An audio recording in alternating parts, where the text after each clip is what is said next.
Hello everyone, welcome to my YouTube channel M classes. Friends, आज मैं फिर से लेके आई हूँ आप लोगों के लिए जीके के मोस्ट इम्पॉर्टेंट क्वेश्चन आंसर।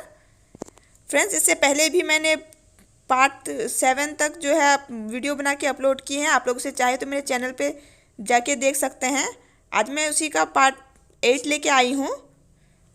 जो ये सब सारे जो क्वेश्चंस हैं आप लोगों के किसी भी एग्ज़ाम के लिए काफ़ी हेल्पफुल है। फ्रेंड्स, आइए वीडियो शुरू करते हैं। वीडियो शुरू करने से पहले अगर आप लोग हमारे चैनल पे नए हैं तो चैनल को सब्सक्राइब कर ले, बेल आइकन को ऑन कर दे एवं वीडियो को ज़रूर लाइक कर दे फ्रेंड्स, और वीडियो को अपने दोस्तों के साथ शेयर भी करें। तो आइए देखते हैं, हमारा पहला प्रश्न है, भारत में सर्वाधिक नगर जिनमें मलिन बस्तियां प्रतिवेदित है पाए जाते हैं। मतलब भारत का ऐसा कौन सा नगर है जिसमें मलिन बस्तियां यानी गंदी बस्तियां पाई जाती है? आपको बताना है आंध्र प्रदेश में, महाराष्ट्र में, तमिलनाडु में या उत्तर प्रदेश में। तो फ्रेंड्स, इसका आंसर हो जाएगा महाराष्ट्र में। महाराष्ट्र में जो है सबसे ज़्यादा गंदी बस्तियां पाई जाती है, क्योंकि यहाँ पे बड़े बड़े नगरों का विकास हुआ है। बाहर के लोग रोजगार के लिए आकर ऐसे स्थान पर संकेंद्रित हुए हैं जहाँ पर सुविधाओं का अभाव है। तो फ्रेंड्स, आइए देखते हैं, हमारा अगला प्रश्न है, भारत में प्रथम नियमित जनगणना किस वर्ष की गई?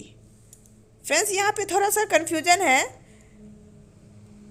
प्रथम जो जनगणना की गई थी वो 1872 में की गई थी, पर प्रथम नियमित जनगणना यहाँ पे है कि प्रथम नियमित जनगणना।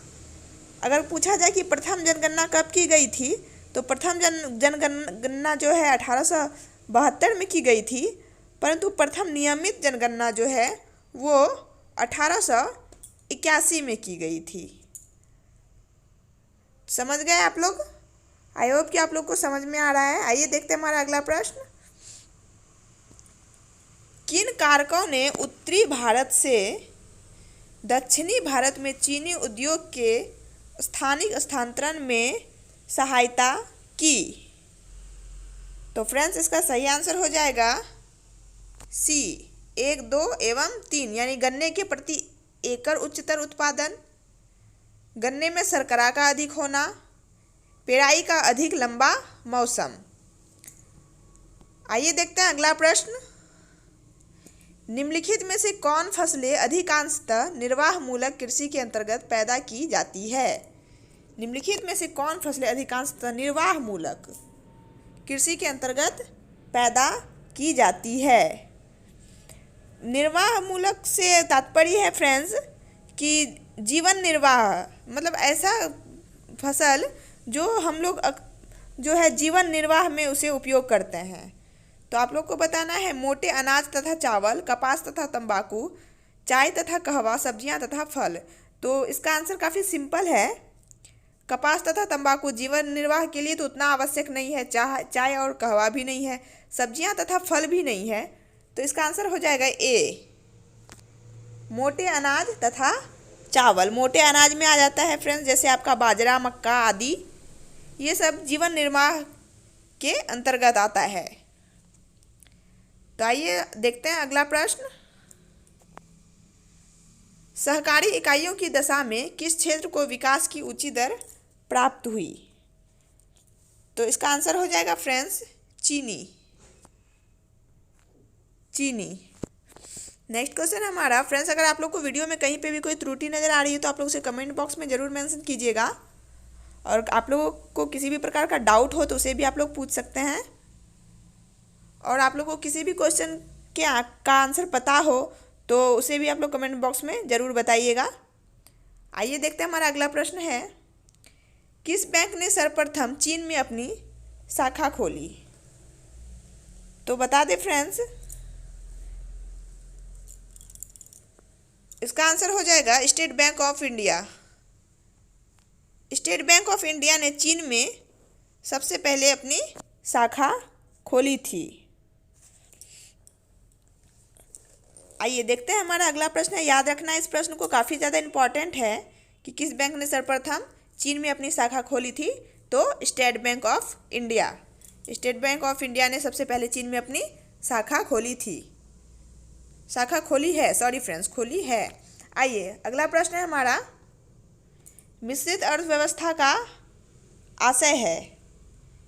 तो इसका फ्रेंड्स आंसर हो जाएगा बी, सार्वजनिक एवं निजी क्षेत्रों का सह अस्तित्व। मिश्रित अर्थव्यवस्था का क्या आशय है? सार्वजनिक एवं निजी क्षेत्रों का सह अस्तित्व। हमारा अगला प्रश्न है, अदृश्य निर्यात का अर्थ है।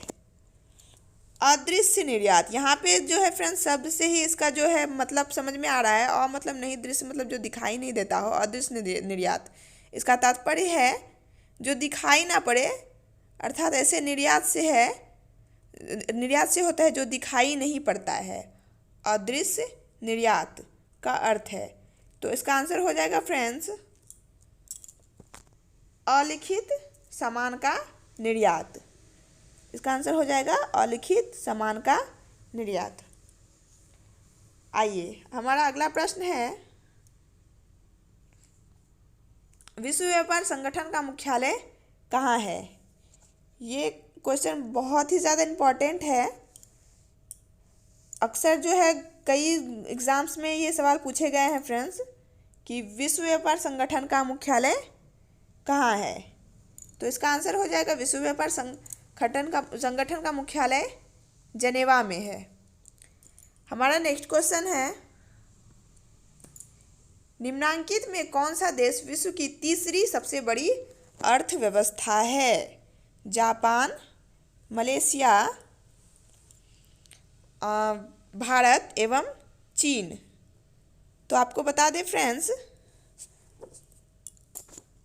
विश्व की तीसरी सबसे बड़ी अर्थव्यवस्था है चीन। चीन जो है विश्व की तीसरी सबसे बड़ी अर्थव्यवस्था है। चीन जो है जर्मनी को पीछे छोड़कर विश्व की तीसरी अर्थव्यवस्था बनी है। अब उससे अधिक जीडीपी केवल संयुक्त राज्य अमेरिका एवं जापान है। और तीसरा नंबर पे कौन है? तीसरा नंबर पे है चीन। आइए हमारा अगला प्रश्न है, एक फसल प्रणाली जिसके अंतर्गत फसलों का रोपण किए गए पेड़ों की कतारों के बीच के स्थान में उगाया जाता है कहलाता है। आप लोग एक बार क्वेश्चन को ध्यान से देख लीजिएगा। हम एक बार फिर से रिपीट कर दे रहे हैं, एक फसल प्रणाली जिसके अंतर्गत फसलों का रोपण किए गए पेड़ों की कतारों के बीच के स्थान में उगाया जाता है, वो क्या कहलाता है? पेड़ों के बीच की जो कतारें होती है उसमें जो फसल उगाया जाता है उस प्रणाली को क्या कहते हैं? आपको बताना है। तो उस प्रणाली को कहते हैं फ्रेंड्स रिले क्रॉपिंग। क्या कहते हैं उस प्रणाली को? Relay cropping. आइए देखते हैं हमारा अगला प्रश्न, जिप्सम की अधिक मात्रा आवश्यक होती है। जिप्सम की अधिक मात्रा आवश्यक होती है। तो जिप्सम की जो अधिक मात्रा आवश्यक होती है वो धान की फसल में आवश्यक होती है। जिप्सम जो है क्षारीय मिट्टी को ठीक करने के लिए जिप्सम का प्रयोग किया जाता है, जिसका जो है अधिक मात्रा आवश्यक होती है धान की फसल में। आइए हमारा अगला प्रश्न है, अरहर का जन्म स्थान है। अरहर का जन्म स्थान है। तो अरहर का जन्म स्थान है भारत, भारतवर्ष, यानी कि भारत अरहर का जन्म स्थान है। हमारा नेक्स्ट क्वेश्चन है, निम्नलिखित वैदिक देवता देवी में से कौन एक सूर्य के साथ संबंध दिखाया गया है? तो इसका आंसर हो जाएगा अश्विनी। हमारा अगला प्रश्न है, वरुणा प्रजाति है। वरुणा प्रजाति है, आपको बताना है वरुणा इनमें से किसकी प्रजाति है? सरसों की, अलसी की, सूरजमुखी की या तिल की? तो आपको बता दें फ्रेंड्स, वरुणा सरसों की एक प्रजाति है। हमारा अगला प्रश्न है, भारत में चावल की खेती के अंतर्गत सर्वाधिक क्षेत्र पाया जाता है? तो इसका आंसर हो जाएगा फ्रेंड्स उत्तर प्रदेश में। भारत में चावल की खेती के अंतर्गत सर्वाधिक क्षेत्र पाया जाता है उत्तर प्रदेश में। फ्रेंड्स, भारत की जो कुल कृषि भूमि के लगभग 1/4 भाग पर एवं खाद्यान्न के अंतर्गत आने वाली भूमि के लगभग 1/3 भाग पर चावल की खेती की जाती है। भारत में चावल की खेती के अंतर्गत सर्वाधिक क्षेत्रफल उत्तर प्रदेश राज्य में पाया जाता है। इसे आप लोग को याद रखना है, उत्तर प्रदेश। आइए हमारा अगला प्रश्न है, निम्नलिखित में कौन सा युग्म सही सुमेलित नहीं है? सही सुमेलित है, सॉरी फ्रेंड्स, क्वेश्चन है निम्नलिखित में कौन सा युग्म सही सुमेलित है? तो आपको बता दें फ्रेंड्स, इसका आंसर हो जाएगा बी। इसका सही आंसर हो जाएगा बी, नौकरेक। ये नौकरेक राष्ट्रीय उद्यान है, वो कहाँ पे है? मेघालय में है। बाकी ये जितने भी हैं ये सारे गलत हैं, क्योंकि ये सिमलीपाल जो असम में बताया गया है ये गलत है। ये जो है उड़ीसा में है। दूसरा है दिहांग दिबाग, ये अरुणाचल प्रदेश में है। और तीसरा है अगस्त्य मलाई, ये कर्नाटक है पर ये तमिलनाडु राज्य में है। तो सही जो है, सही सुमेलित है ये नौकरेक जो राष्ट्रीय उद्यान है ये मेघालय में ही है। आइए हमारा अगला प्रश्न है,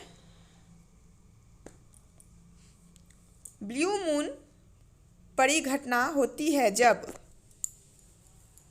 ब्लू मून परिघटना कब होती है? तो इसका आंसर हो जाएगा फ्रेंड्स, ये सारे ऑप्शंस गलत है। इसका आंसर हो जाएगा उपयुक्त में से कोई नहीं, क्योंकि ये सारे ऑप्शंस जो है इसके गलत अंकित किए गए हैं इसमें। आइए देखते हैं हमारा अगला प्रश्न, भारत के संविधान